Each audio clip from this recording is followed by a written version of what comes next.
Magandang araw! Siya nga pala, ito nga pala yung Silver Mine Waterfalls dito sa Hong Kong. Napakaganda niya guys. Maganda pumunta dito pag medyo umulan para maganda yung agos ng tubig. Pero ngayon guys, kahit hindi umulan, maganda naman, malakas pa rin yung agos ng tubig. Pang ilang balik ko na nga dito guys kasi nakakatuwang balikan nito, nakaka-relax.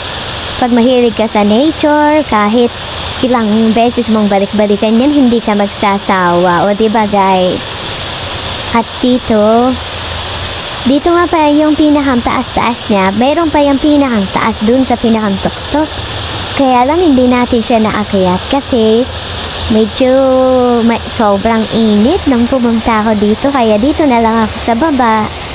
Ayan. Pero kahit nandito naman sa baba, maganda pa rin yung agos ng tubig guys. So diba? Nakaka-relax. Pag ganito guys, okay na ako sa ganito. Diba nag-i-enjoy ako. Siya nga pala, ito naman yung Silver Mine Cave guys. Na 1862 pa ito ginawa. Pero Diyos ko, diba ang ganda-ganda pa rin hanggang ngayon. Pwede kang pumasok diyan sa loob guys. Kasi hindi naman siya ganun kalalim na kuweba. So parang halfway lang siyang ginawa. Yan. O diba? Pasok tayo. Tapos sa loob, ang dami ka makikitang mga nakasulat na mga Chinese na hindi ko naiintindihan kung anong ibig sabihin. Tsaka hindi naman tayo marunong magbasa diba ng Chinese. Ayan. Napakalamig sa loob guys. Tapos ang daming mga dripping water. Yan o diba? Pag umuulan guys, dito ako pag nung pumunta kasi kami dito umulan, so dyan kami nagstay. Ayan. At paglabas mo ng cave, ng kuweba, yan na yung view. O diba?